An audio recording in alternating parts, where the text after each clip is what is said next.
सुबह की प्रार्थना एक महत्वपूर्ण अभ्यास है जो हमें प्रभु के करीब ले जाती है। यह समय हमारे दिलों में शांति और आस्था का संचार करता है।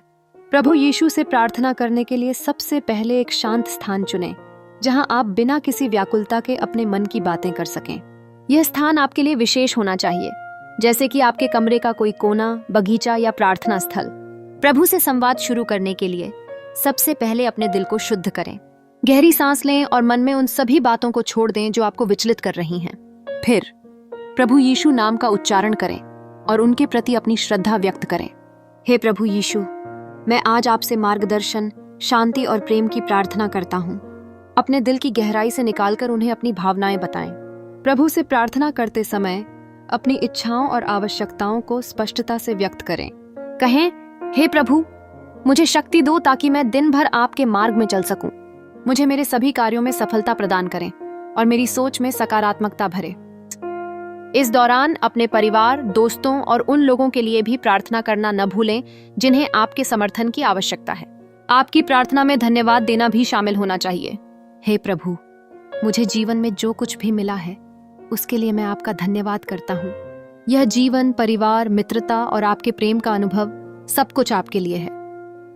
इस प्रकार धन्यवाद की भावना आपके हृदय को और भी उज्जवल बनाएगी। प्रार्थना के समापन में, हे प्रभु, मुझे अपने मार्ग पर चलने की शक्ति दो और विश्वास के साथ हर चुनौती का सामना करने की क्षमता प्रदान करो।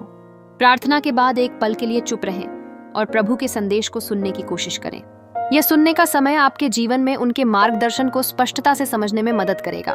प्रभु यीशु से सुबह की प्रार्थना करने का यह सरल तरीका आपके दिन को शुरू करने के लिए एक आशीर्वाद के समान है।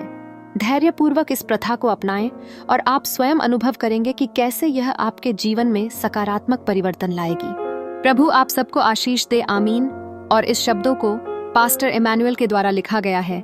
इस चैनल को सब्सक्राइब करें, वीडियो को शेयर करें अपने दोस्त के पास। चंगाई की खोज किसी भी व्यक्ति के लिए एक गहरी और व्यक्तिगत यात्रा हो सकती है। यीशु से चंगाई पाने का पहला कदम है उनके प्रति अपनी सच्ची आस्था और विश्वास को स्वीकार करना। जब आप उनके प्रति अपने दिल में विश्वास रखते हैं तो आप अपनी चुनौतियों को उनके सामने रखते हैं।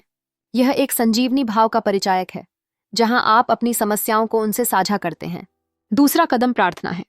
प्रार्थना के माध्यम से आप अपने मन की गहराइयों से यीशु से जुड़ते हैं। यह एक अंतरंग संवाद है जो आपके और उनके बीच होता है। प्रार्थना में आप अपने अंतर्मन की बातें व्यक्त करते हैं, चाहे वो शारीरिक बीमारी हो या मानसिक दुख। प्रार्थना एक विश्वास यात्रा है जो आपको आत्मिक रूप से मजबूत बनाती है।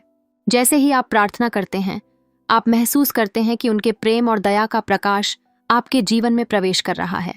इसके अलावा बाइबल का अध्ययन करना महत्वपूर्ण है। बाइबल में यीशु की शिक्षाएं और चंगाई के अनेकों उदाहरण हैं। जब आप उनकी बातें सुनते हैं तो आपको विश्वास और प्रेरणा मिलती है।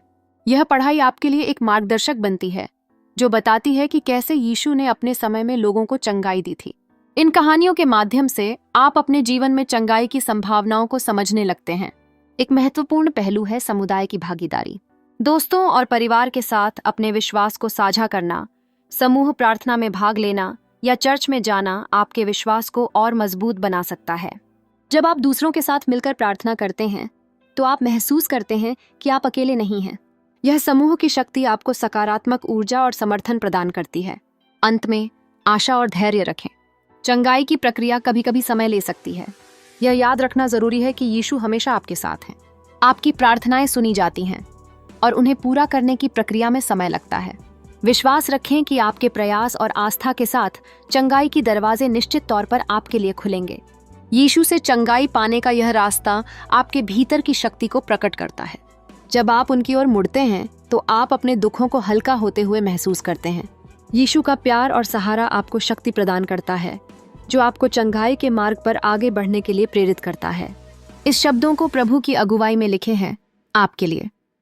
पास्टर इमैनुअल ने प्रभु आप सबको आशीष दे, आमीन। घर परिवार में आशीष और सुख की प्राप्ति एक महत्वपूर्ण पहलू है जो जीवन की खुशियों और संतोष का आधार बनता है। यीशु की शिक्षाएं हमें सिखाती हैं कि सच्चे प्रेम और एकजुटता से भरा परिवार एक मजबूत नींव रखता है। जब परिवार के सदस्य एक दूसरे का सम्मान और समर्थन करते हैं, तब यीशु का आशीष स्वाभाविक रूप से उनके जीवन में प्रवाहित होता है। आशीष और शांति की प्राप्ति के लिए पहले हमें अपने दिलों को खोलना होता है। यीशु हमें सिखाते हैं कि हम दूसरों के प्रति दयालु और सहिष्णु हों। जब हम एक दूसरे के प्रति प्रेम और सहानुभूति दिखाते हैं तो यह न केवल हमारे परिवार के भीतर शांति लाता है, बल्कि यह हमें आशीषित भी करता है। यीशु की उपासना और प्रार्थना के माध्यम से हम अपने परिवार को आत्मिक शक्ति और दिशा प्रदान कर सकते हैं। सुख और शांति का अनुभव करने के लिए हमें दैनिक जीवन में संघर्षों को धर्म और धैर्य के साथ सामना करना चाहिए। यीशु हमें कठिनाइयों में स्थिर रहने की प्रेरणा देते हैं। जब हम अपनी समस्याओं का सामना करते हैं और अपने परिवार के सदस्यों के बीच समझदारी और प्यार को बनाए रखते हैं, तब हम सामंजस्य और सुख का एहसास करते हैं। शांति की खोज केवल बाहरी साधनों में नहीं, बल्कि अपने अंदर से शुरू होती है। घर में खुशी और शांति लाने के लिए परस्पर संवाद बहुत महत्वपूर्ण है। पारिवारिक सदस्य जब खुलकर अपनी भावनाओं और विचारों का आदान प्रदान करते हैं तो एक सकारात्मक माहौल निर्मित होता है। यीशु की शिक्षाओं में साझा करना और एक दूसरे की बातों को सुनना शामिल है। यह भावनाएं हमें एकजुट करती हैं और भक्ति के साथ खुशियों को विस्तारित करने में सहायता करती हैं। अंत में हम अपने परिवार में सुख, शांति और आशीष की प्राप्ति के लिए यीशु से प्रार्थना कर सकते हैं। प्रार्थना के माध्यम से हम अपनी इच्छाओं और ज़रूरतों को व्यक्त कर सकते हैं और यीशु का आशीष हमारे जीवन को रोशन करता है। जब हम प्रेम, सेवा और समर्पण के साथ एक दूसरे का साथ देते हैं, तब हमारे घर में सुख और शांति का वास होता है और यीशु का आशीर्वाद हमेशा हमारे साथ होता है। आमीन। इस शब्दों को आपके लिए प्रभु की अगुवाई में पास्टर इमैनुअल ने लिखा है।